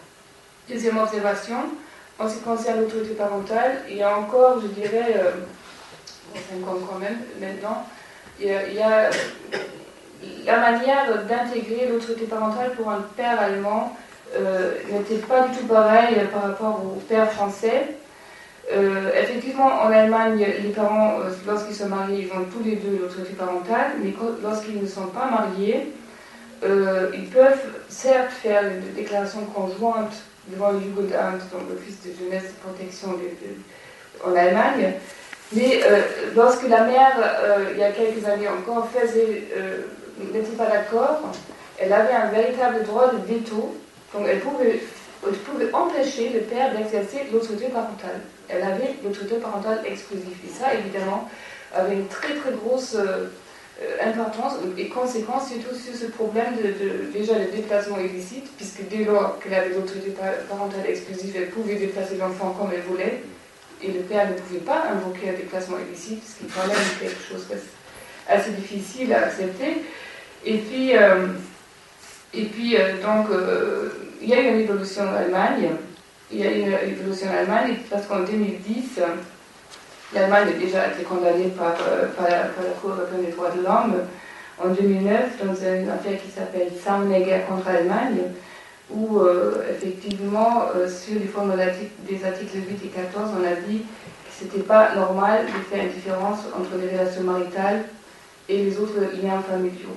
Donc à partir de cet arrêt, la Cour constitutionnelle allemande, le Bundesverfassungsgericht, donc, dans un arrêt du 21 juillet 2010, dit que donc, cet article est contraire à la Constitution, et notamment contraire à l'article 6, alinéa 2, qui dit que les soins et l'éducation des enfants sont un droit naturel des parents et une obligation qui les rencontre principalement. Donc, sur le fondement de cet article, c'est l'article 1626A qui donc permettait à la mère de s'opposer à l'autorité parentale du père, a été déclaré contraire à la Constitution, et la Cour constitutionnelle a tout de suite donné les indications que dans les mêmes conditions que le père marié pouvait, si jamais il n'avait plus, faire une demande devant la justice d'obtenir l'autorité parentale exclusive ou partielle. Donc le père qui n'était pas marié pouvait faire ça de la même manière. Donc depuis 2010, je dirais, ça a été codifié d'ailleurs depuis le 19 mai 2013, donc désormais, le père, quand il sort au refus de la mère d'accepter l'autorité parentale conjointe, il peut faire une action en justice. La différence par rapport à la France, c'est effectivement qu'il faut faire une action en justice, mais ce n'est plus impossible. Je dirais, donc là, il y a une évolution jurisprudentielle et législative qui, à mon avis, fait quand même un très grand pas en avant, qu'aujourd'hui, on ne se trouve plus face à cette problématique que vous avez certainement peut-être connue dans le cadre de votre exercice et qui relève de cette problématique que certains pères n'avaient pas d'autorité parentale, puisque vous avez dit tout à l'heure que c'est ce problème d'autorité parentale qui posait surtout problème en ce qui concerne les relations entre la France et l'Allemagne. Et moi, je pense que là, il y a bon espoir qu'il y aura à l'avenir une harmonisation beaucoup plus, je dirais, un rapprochement plus important, puisque désormais, ce genre d'affaires ne sera plus possible dès lors que le père peut faire quelque chose. Sinon, donc, dans un souci également d'apaisement, en quelque sorte, j'ai fait une recherche en jurisprudence pour connaître donc, quelles sont les possibilités pour un parent en Allemagne de pouvoir donc, déménager avec l'enfant. La première des choses qu'il faut faire, évidemment, si on veut déménager, c'est de solliciter auprès de la juridiction, si ce n'est l'autorité parentale exclusive, mais pour le moins on a le droit de pouvoir choisir la résidence de l'enfant. Et donc, la jurisprudence de la Cour fédérale de justice a mis en évidence, par rapport à l'intérêt de l'enfant, plusieurs critères qu'il faut retenir, et c'est donc un cadre, je dirais, assez clair dans lequel on peut agir. C'est la capacité d'éducation, la capacité d'encourager et de soutenir l'enfant sur un plan scolaire et vers l'avenir, la capacité de respecter les droits parentaux de l'autre parent et surtout la relation avec l'autre parent, l'attachement de l'enfant à ses parents et évidemment aussi le principe de continuité, le fait que l'enfant doit pouvoir aussi continuer de vivre là où il était sans être déraciné, et également la volonté de l'enfant. Donc là, on a un certain nombre de critères, et ces critères sont tous, en quelque sorte, égaux. Il n'y a pas un critère qui vaut plus qu'un autre. C'est à chaque fois, en ce qui concerne l'espèce, que les juges ont la tâche donc, d'établir la situation de fait dans toute sa complexité, et de regarder qu'est-ce qu'il faut faire dans le cas précis, quel est le critère qui doit être appliqué. En ce qui concerne donc les déménagements, on s'est posé la question quelle est la place des motifs du déménagement dans ce cas-là, parce qu'on peut se dire, en quelque sorte, les parents qui déménagent, on a un peu tendance à penser il est fautif puisqu'il enlève l'enfant à l'autre, et donc que fait-on de ce motif de déménagement? Et dans un premier temps, la jurisprudence allemande, et là je vais les trois jurisprudences de la Cour d'appel de Munich, a effectivement dit que les motifs du déménagement doivent être valables. Donc, dans une première espèce, c'est l'affaire assez récente, 12 mai 2008. Il s'agit aussi d'une mère qui a assumé les enfants seuls avec l'aide sociale alors que le père ne contribuait pas. Et donc, elle voulait retourner au Pérou pour retrouver du travail et sécuriser les enfants sur un plan matériel. Et alors là, la Cour d'appel a décidé qu'à ce moment-là, c'est des motifs de déménagement qui sont valables et qui sont plus forts, effectivement, dans ce cas, par rapport au droit de l'autre parent d'exercer également des relations avec son enfant. Et ce principe, donc, la Cour d'appel de Munich l'a plusieurs fois répété, encore dans une affaire, donc, le 9 avril 2009, où une maman voulait donc amener son enfant âgé de 8 ans au Mexique, où son conjoint s'était installé, et ils avaient prévu une profession, donc un projet professionnel dans le milieu, dans le domaine immobilier qui était très sérieux. Et donc la Cour d'appel de Munich avait décidé que le principe d'attachement par rapport à la mère devait l'emporter, et surtout parce que son projet professionnel était tout à fait sérieux. Par rapport à l'installation de l'enfant au Brésil, il a fait preuve d'une certaine modernité, je dois dire, puisqu'il disait qu'il ne convenait surtout pas de partir du principe qu'une éducation et scolarisation en Allemagne serait forcément la meilleure solution, puisqu'au Mexique, il existait la possibilité de bénéficier d'un apprentissage approfondi de plusieurs langues, dont l'anglais, l'espagnol et allemand. Donc la Cour a considéré là que c'était plutôt une chance pour l'enfant de pouvoir partir au Mexique. Donc moi je trouvais que c'était une position très très moderne. Et donc par ailleurs, bon, l'enfant apparemment, après avoir en première instance été opposé au déménagement, a été d'accord. Mais cette décision a été donc révisée, je dirais donc cassée, si on peut dire, par la Cour fédérale allemande, qui par une décision très remarquée du 28 avril 2010, s'est opposée à ce point de vue. Donc la Cour a rappelé d'abord les critères qui composent l'intérêt de l'enfant, que je vous ai mentionné, donc le principe de continuité, attachement, etc. Et elle a rappelé qu'il faut, à côté de l'intérêt de l'enfant, également tenir compte des droits des parents, donc conformément à l'article 6.2 de la loi fondamentale. Donc ça aussi, c'est un droit constitutionnellement protégé, donc à côté de l'intérêt de l'enfant, qui est évidemment supérieur, il faut quand même tenir compte. Et la Cour fédérale considère qu'en principe, les motifs qui déterminent le parent de déménager ne rentrent pas en ligne de compte. Donc elle dit en quelque sorte, vous juge du fond, vous ne vous prononcez pas en ce qui concerne les motifs du déménagement du parent. Il s'agit là, conformément à l'article 2 de la Constitution allemande, de sa liberté d'agir, de la liberté de personne, qui est un principe supérieur même au droit de l'autre parent d'exercer un droit de visite et d'hébergement. Mais il faut, et là la Cour de justice fédérale précise que la liberté de déplacement, protégée par la Constitution, du parent qui souhaite déménager, n'est concernée qu'à titre indirect. Et donc là, elle marque une rupture par rapport aux juridictions inférieures. Elle dit en quelque sorte qu'il ne faut pas opposer le droit d'un des parents d'avoir des relations régulières avec l'enfant par rapport au droit de l'autre parent de partir parce qu'il a une liberté d'agir. Ce n'est pas ces deux droits-là qu'il faut s'opposer. Qu'il faut opposer.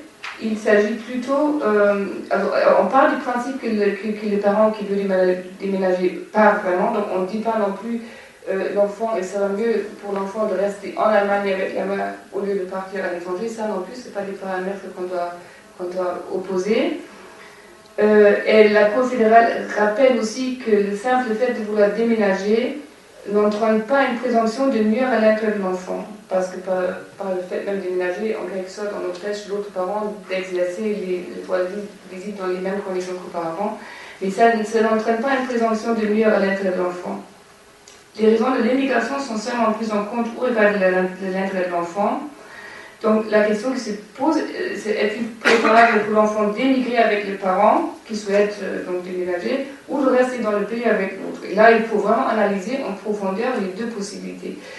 C'est-à-dire, on met finalement, on met en opposition, pas en opposition, on compare les situations parentaux et la situation de l'enfant, et non pas le droit de déplacement. Avec qui l'enfant est mieux? Est-ce que c'est mieux de rester avec les parents qui restent, par exemple, en Allemagne, en faisant certains critères, ou est-ce que c'est mieux de partir? Donc ça, avec ça, la Cour fédérale a donc donné des critères, une manière de procéder extrêmement encadrée, en mentionnant les droits qui sont en jeu, donc le droit d'agir qui est indirectement touché, les droits parentaux qui sont constitutionnellement protégés et équivalents, et par-dessus de tout ça, l'intérêt de l'enfant, dont les critères sont donc connus depuis longue date. La Cour insiste aussi particulièrement sur l'importance du rôle déjà de l'audition de l'enfant, et en l'occurrence, l'enfant a été entendu en deuxième instance devant la Cour d'appel uniquement par les magistrats rapporteurs et non pas par le Sénat dans son ensemble. Et en plus, il a été entendu en dehors de son Verfahrensbeistand. Le Verfahrensbeistand en droit allemand, c'est en quelque sorte le curateur de procédure pour l'enfant. C'est quelqu'un qui ça va bien au-delà de l'avocat quand on est mineur, quand on est ici en France. Donc ce curateur, c'est une personne qui est désignée et qui doit rendre compte à l'enfant pendant tout le long de la procédure de ce qu'il en est, il le tient informé, il peut rencontrer les parents, et il fait un compte rendu assez important au juge. Et donc là, l'enfant a été entendu, je dirais, sans ce curateur de procédure, et donc là, la Cour de justice fédérale a dit qu'il y a une grosse faute de procédure, cette curateur de procédure, et donc pour cette raison-là, il a renvoyé le tout et donné des consignes d'entendre l'enfant en présence du curateur de procédure, entendre les parents en vue de déterminer les attaches de l'enfant, de tenir compte de la nouvelle situation de vie au Mexique, mais plus en avant, donc il fallait vraiment regarder qu'est-ce qui va se passer pour l'enfant. Et tous ces critères sont donc à prendre en compte en privilégiant la volonté et les intérêts de l'enfant.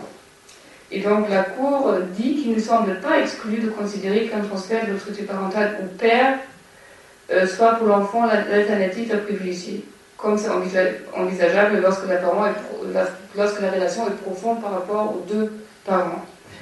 Et pour le cas où la relation avec la mère est à privilégier, il convient d'établir un droit de visite et d'hébergement obligatoire. Donc on ne s'arrête pas au stade des pourparlers des parents, comme l'avait fait la Cour, qui constatait que la mère était d'accord, qui proposait des choses, mais il n'y avait aucune fixation de droit de visite sûr et obligatoire. Et la Cour a dit, dans un cas comme celui-là, il faut que ce droit de visite soit établi. Donc là, je pense qu'avec cette jurisprudence, on a des critères extrêmement clairs et encadrés par la Cour de justice fédérale. Et j'ai relevé, je ne pense pas avoir tout exposé, un très grand nombre de décisions en Allemagne où tantôt on fait donc application du principe de continuité, puis attachement à la mère, et très souvent aussi la capacité des parents de tolérer le respect des droits de l'autre parent. Donc dans l'ensemble, et pour faire plus court, j'ai constaté que c'est un peu les mêmes critères qu'en France. Parce qu'en France aussi, c'est le critère... Je voudrais juste indiquer que notre invité retourne encore à Bruxelles ce soir. Et donc, donc, si vous pouviez juste encore terminer par quelques mots pour que la salle puisse interroger Monsieur Le Borgne éventuellement sur certaines questions qui lui tiennent à cœur. Donc voilà, j'ai dit juste, donc voilà, je tiens à votre disposition également dans toutes ces recherches qui peuvent peut-être être utiles. Je voudrais quand même toucher un mot par rapport à le problème de l'audition de l'enfant, qui est un droit constitutionnel, donc constitutionnellement protégé en Allemagne, et que je peux que considérer que pour tout praticien en France, la prudence, pour ma part, impose lorsqu'on est dans une procédure ici et qu'il s'agit en rapport avec l'Allemagne, si on veut que cette décision soit reconnue en Allemagne, il faut plébisciter évidemment et ne surtout pas s'opposer à l'audition de l'enfant. Parce que moi, je l'ai vécu avec un certain nombre de confrères, et certains qui sont vraiment battus pour que l'enfant ne soit pas entendu et qui aujourd'hui se trouvent dans une impasse mais terrible parce qu'ils n'arrivent pas à exécuter la décision en Allemagne. Parce que l'Allemagne, évidemment, là, c'est l'article 23, je crois, du règlement Bruxelles, lorsque l'enfant n'a pas été entendu, cette disposition donc, qui est une violation de l'ordre public allemand. C'est l'ordre public allemand qui est touché et qui permet donc à ce moment aux Allemands, et je le vois régulièrement dans la pratique, de dire non, on ne va pas exécuter, vous n'aurez pas, donc l'enfant reste en Allemagne, on a une belle décision, mais au final on ne peut rien en faire puisque l'enfant reste en Allemagne.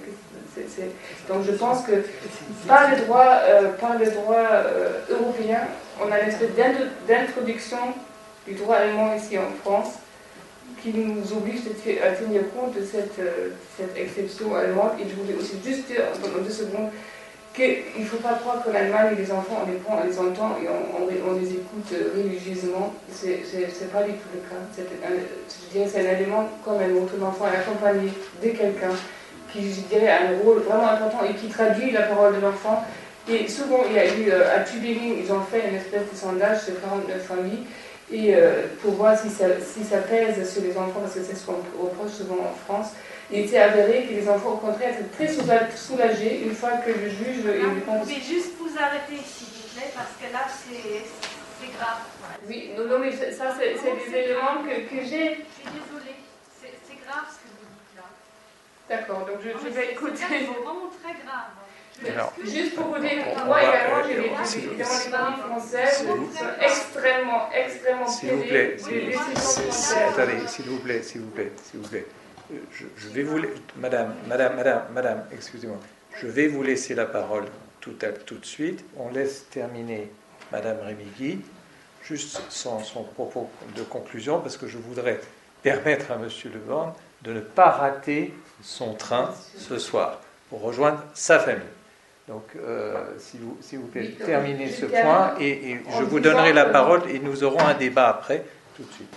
Je termine en disant que je comprends tout à fait les cas particuliers, parce que j'ai tous les jours des clients à mon cabinet, et que les décisions, effectivement, peuvent blesser, mais également, je dirais, ça arrive aussi ici en France, et moi, je suis là pour apaiser, et je voudrais trouver des ressemblances.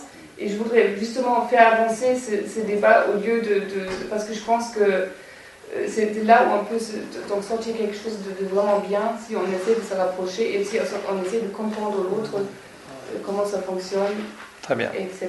Donc c'est sûr que certaines décisions peuvent être douloureuses pour l'endroit de la famille. Merci pour cette contribution. Voilà, alors je voudrais d'abord vous remercier tous d'avoir participé à cette réflexion. On va, Monsieur le député, quelques mots encore sur le sujet. Que vous inspirent ces contributions de part et d'autre, des juristes qui sont sur le terrain? Moi, j'ai noté une seule chose qui m'a frappé, et je ne sais pas comment on pourrait la résoudre en sortant par le haut. Vous avez dit 1 demi-million de franco-allemands. Alors ça, est-ce qu'il ne faut pas porter le sujet? Vous avez parlé de l'Assemblée parlementaire du Conseil de l'Europe, mais est-ce que ce n'est pas le Parlement européen carrément qui devrait se saisir du sujet et dire, bon, il y a 1 demi-million de franco-allemands, mais il y a, je suppose aussi, 1 demi-million de franco-espagnols, 1 demi-million de franco-italiens, ou peut-être, je n'ai pas de statistiques en tête. 1 demi-million qui vivent ou en Allemagne ou en France, comment on dit? Voilà, et donc, mais qu'on réfléchisse non plus en droit comparé, en droit français, en droit allemand, etc. Et est-ce que, c'est d'ailleurs vous l'avez dit, est-ce qu'on ne peut pas réfléchir en droit européen, c'est-à-dire en droit commun, puisque notre Europe a créé, grâce à la libre circulation des personnes, au libre établissement, etc., a créé, eh bien, un nouveau citoyen, qui est le citoyen européen, mais qui, pour beaucoup d'entre nous, sont des binationaux. Est-ce que le Parlement européen ne pourrait pas être, ou la Commission ne pourrait pas être à l'origine d'une proposition, ou éventuellement une commission parlementaire du Parlement européen ne pourrait pas entamer une réflexion sur le sujet qui aboutirait ensuite à une réglementation spécifique pour les binationaux, ou pour les voilà. Je vous réponds et je suis désolé de devoir filer dans les 5 minutes si je veux trouver un taxi et arriver à la gare du Nord à temps. D'abord, ce que m'inspirent les exposés des deux personnes qui sont intervenues après moi, c'est la nécessité de fouiller la jurisprudence. Beaucoup existent et je me réjouis, au-delà de la contrainte de temps, que vous ayez préparé l'une et l'autre de longues analyses que je lirai avec attention et qui seront certainement lues très largement parce que c'est aussi ça parfois qui manque, connaissance de la jurisprudence des deux côtés, tout en reconnaissant qu'on peut avoir aussi les uns et les autres des interprétations différentes de ce que la jurisprudence dit. En réponse à votre question, Monsieur le Président, 1 demi-million de franco-allemands, oui c'est vrai. Pour moi, les franco-allemands, ceux que je vois dans ma circonscription, en Allemagne, officiellement c'est-à-dire inscrits sur le registre des Français immatriculés à l'étranger, à peu près 120 000. Mais là-dedans, vous ne trouvez pas toujours tous les binationaux, parce qu'ils sont par définition allemands en Allemagne. Mais eux, je les vois cependant, ils viennent aussi dans mes réunions publiques. Et je rajoute un bon tiers aux 120 000. Et puis la même chose existe en France, à peu près dans les mêmes proportions. N'oublions pas non plus que les franco-allemands les trouvent dans les États tiers. Et vous avez là 3 générations, si ce n'est même davantage, de personnes qui m'amènent à penser que les franco-allemands, oui, c'est pas loin du demi-million. Et 1 demi-million de personnes, ramenées aux 66 millions de Français, par exemple, c'est pas rien. C'est un bel échantillon. Et c'est très représentatif à la fois des réussites comme des échecs de la relation franco-allemande. En tout cas, une matière touchant en particulier le droit civil. Vous disiez, n'est-il pas nécessaire d'élever la question à l'échelle européenne, notamment auprès du Parlement européen, ou des institutions de l'Union, plus largement. J'en serais heureux. J'observe cependant que ça n'est pas ce que les États membres ont décidé que nous puissions faire à ce stade lorsqu'on lit les traités, puisque les traités nous conduisent à travailler sur les conflits de loi et la détermination du juge compétent, mais pas sur le droit matériel. Et si on veut aller sur le droit matériel, et dans mon esprit, il faut aller sur le droit matériel, on peut le faire comme bilatéral ou en multilatéral, mais complètement sui generis. Et le régime matrimonial franco-allemand, c'est ça, d'ailleurs. C'est la première fois qu'on s'aventure sur un terrain qui est bien plus que le règlement des conflits de loi. Et qu'on est en train de construire quelque chose qui démarre avec la partie la plus chouette du droit de la famille, c'est-à-dire le mariage, pour aller vers une chose moins drôle, le divorce, les gardes d'enfants, les tutelles sur les majeurs incapables. Sujet important, dans ma circonscription, il y a des vieux Français perdus, mais pas déliés d'une famille quelque part, qui s'intéresse en général à eux quand il y a un héritage et quand ils sont morts. Mais c'est important, ce genre de choses. C'est douloureux, mais ça existe. Et puis, tout au bout de ça, le droit des successions, qui certes est réglé pour partie, pas totalement, mais pour partie par le règlement entrant en vigueur en août prochain, nous donnant au moins un canevas permettant de déterminer où ouvrir le droit des successions, parce qu'avant, vous aviez un choix redoutable, mais ça ne règle pas tout. Ça ne règle pas le fond, parce qu'il y a toujours des différences en termes de droit des successions sur la manière dont calculer les parts d'héritage. Ça ne règle pas la question fiscale du tout, qui, elle, n'est pas dans la compétence de l'Union européenne, et ça ne règle pas non plus la question des donations-partage. Vous voyez, il y a vraiment du boulot. Mais je pense que la volonté de quelques États, et pour ça les Français et les Allemands restent pour moi un laboratoire et un moteur, c'est d'aller au-delà du règlement de conflit de loi sur le droit matériel, quitte à ce que l'on fasse, comme on l'a fait dans la Convention sur le mariage franco-allemand, on prévoit un dernier article qui permet à des États qui, à la base, ne sont pas liés, d'y venir.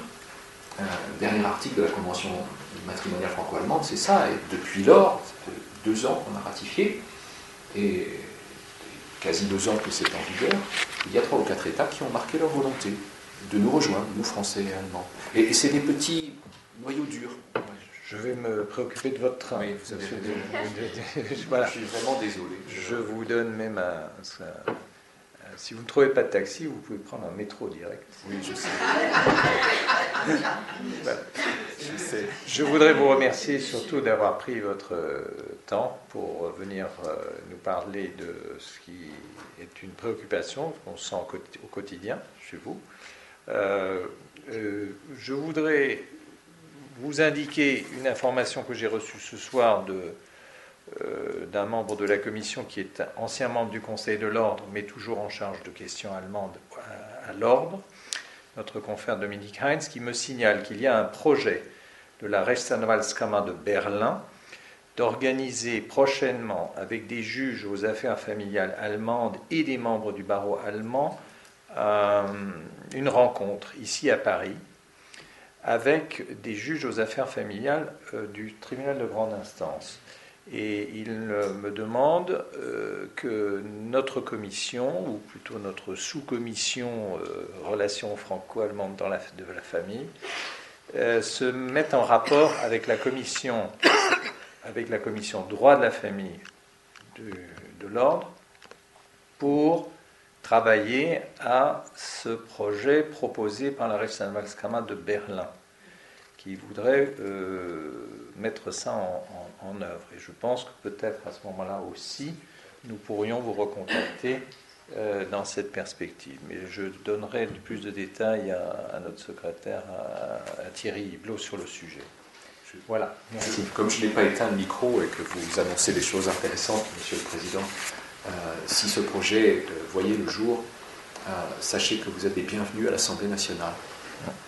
Comme président du groupe d'amitié et membre de la commission des affaires étrangères, je peux aussi vous recevoir. C'est-à-dire que je suis venu au barreau de Paris, réciproque voudrait que je vous accueille à l'Assemblée, donc je vous suggère que la seconde rencontre, parce qu'il en faut une seconde et même davantage, se fasse là où siège la représentation nationale, c'est-à-dire les gens que vous avez élus. Voilà. Merci.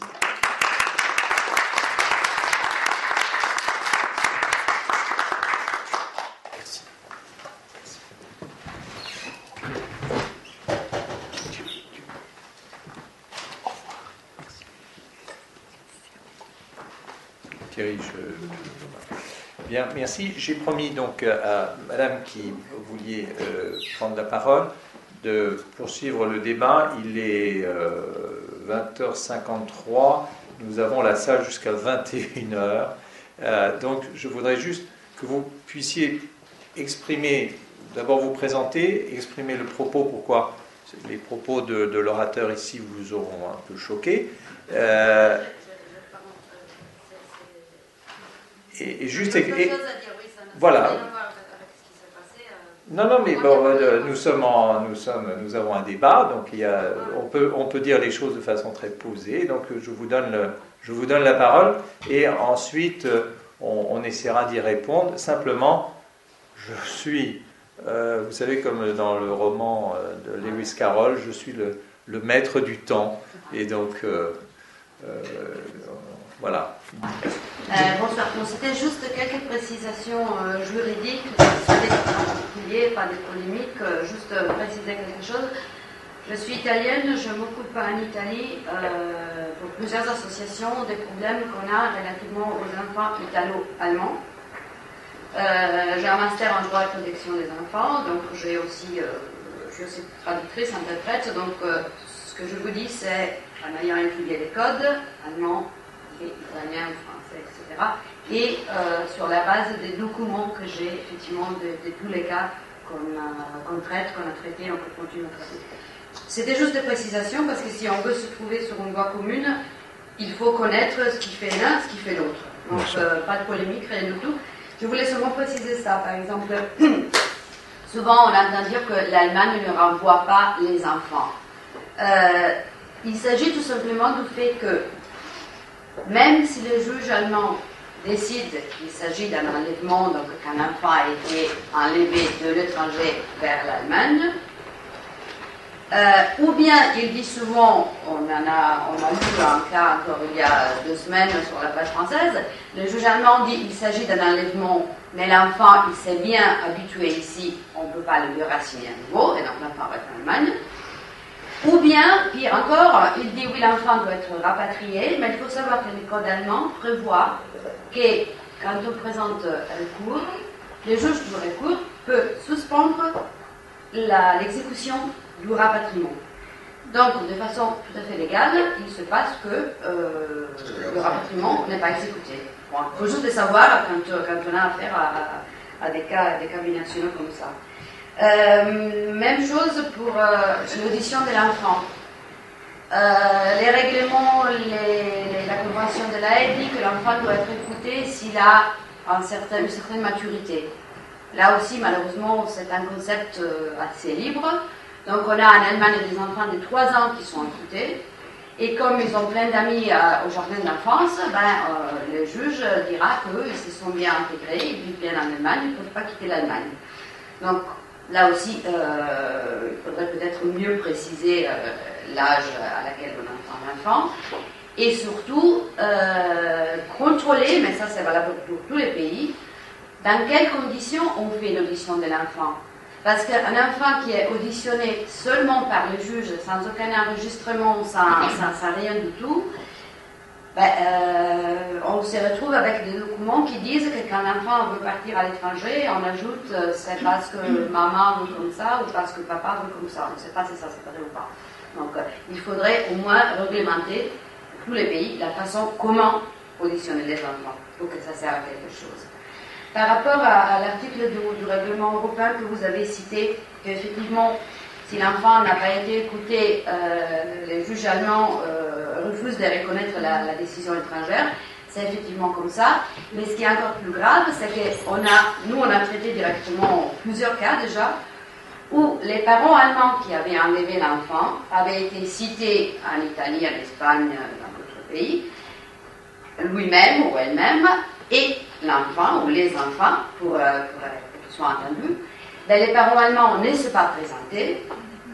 Et après, il a contesté la reconnaissance de la décision parce que l'enfant n'avait pas été auditionné. L'enfant que lui, il n'a pas présenté au juge étranger. Donc là, peut-être aussi, il faudrait préciser un peu mieux dans quel cas on ne reconnaît pas une décision s'il n'y a pas eu audition de l'enfant. Parce que si le manque d'audition a été provoqué, peut-être qu'il faudrait le considérer différemment. Mais ce qui se passe en ce moment, c'est exactement ça. Et l'autre chose, deux choses encore, juste deux points. En ce qui concerne la modification du droit de famille allemand qui a été en vigueur en mai 2013, justement suite à la condamnation de la Cour de Strasbourg, il faut préciser que la jurisprudence qui est assez jeune, parce qu'on parle de 2013 jusqu'à aujourd'hui, de toute façon nous dit que de tous les pères non mariés et non allemands, il n'y en a pas un seul qui a obtenu la garde conjointe. Cet article a été efficace quand il s'agit d'une mère étrangère et un père allemand qui n'avait pas la garde parce qu'il n'était pas marié. Alors là, comme ça, il a eu la possibilité d'avoir la garde. Ou si c'était les deux parents des Allemands. Mais dans les cas d'un père français, italien, espagnol, polonais, quoi que ce soit, qui a essayé par la voie judiciaire d'obtenir sa conjointe, il n'y a pas un seul cas qu'il a obtenu. Dernière chose, le Verfallsbeistand, qu'on traduit très mal par curateur, parce que le curateur, en France, mais aussi en Italie, il représente l'enfant quand les parents n'ont plus l'autorité parentale complète. Alors qu'en Allemagne, on a, et ça aussi c'est une particularité, juste à savoir, en Allemagne, on a, dans une procédure qui concerne des enfants, on a déjà le Jugendamt, qui est l'administration de la jeunesse. Ce n'est pas la protection de la jeunesse, c'est l'administration de la jeunesse qui est là en tant que partie en cause. Donc c'est complètement différent de ce qui se passe dans les autres pays. Dans les autres pays, c'est une aide pour les juges, ils s'occupent des enquêtes sociales, les psychologues, etc., etc. En Allemagne, le Jugendamt est partie en cause. C'est donc le troisième parent. Et ça, on ne l'a pas dans les autres pays. Et de la même façon, le Verfalls, qui s'appelle le Verfallspfleger, il a été changé en Verfallsbeistand. Souvent, on nous dit c'est l'avocat de l'enfant. Récemment, on a suivi un cas, par exemple, où l'enfant, qui avait déjà 15 ans, a refusé le Verfallsbeistand qu'on lui avait attribué, en disant qu'il changeait les mots et sa volonté, parce qu'à 15 ans, quand même, il savait ce qu'il voulait. Donc, il a choisi, lui, un autre avocat. Et donc, on se retrouve avec une procédure où il y a les deux parents, les avocats des parents, l'enfant avec son avocat, le Jugendamt et le Verfallsbeistand. Et ça, c'est une situation qui, d'après ce que je sais, on retrouve seulement en Allemagne. Positif, négatif, mais il faut quand même, je veux dire, le dire. On ne peut pas essayer de dire c'est la même chose pour cet article, pour cet article. Il y a pas mal de choses qui sont complètement différentes. Et je pense que si on veut collaborer, il faut justement connaître la différence. Ce qui est pareil, on ne pose pas de problème. Voilà, je termine. Très bien. Merci beaucoup pour votre contribution. Ce séminaire et cette soirée sur la garde d'enfants et le droit de la famille dans les relations franco-allemandes est un peu une nouveauté dans notre commission. Et nous en sommes très heureux que cette soirée ait pu susciter des remarques et des débats, parce que la commission a, je vous parle de façon très générale, nous avons plus des thèmes de nature économique, mais ici, pour la première fois, nous avons abordé les sujets de droit de la famille, et nous n'excluons pas, comme dit, d'organiser de façon plus institutionnelle une sorte de sous-commission franco-allemande dédiée vraiment sur les questions d'enfants et de famille. Et c'est pour ça que je mentionnais tout à l'heure ce projet donc, proposé par la Rechtsanwaltskammer de Berlin, qui a un partenariat plus général avec le barreau de Paris, d'organiser une assez grande manifestation en joignant ou en permettant une rencontre entre les juges aux affaires familiales des deux pays et donc aussi des commissions. Donc moi, ce que je voudrais suggérer, parce que maintenant je dois terminer les débats, c'est que vous preniez attache avec Thierry Hublot, qui est ici assis au premier, que je ne sais pas si vous avez laissé votre nom et votre email, etc. Non. Vous allez le faire, comme ça on peut prendre contact, et puis de toute façon, le débat continuera à l'occasion d'une autre manifestation, puisqu'en plus on a la chance d'avoir eu le député qui nous invite à l'Assemblée nationale prochainement. Donc je remercie Thierry Hublot d'avoir été à l'initiative de cette soirée.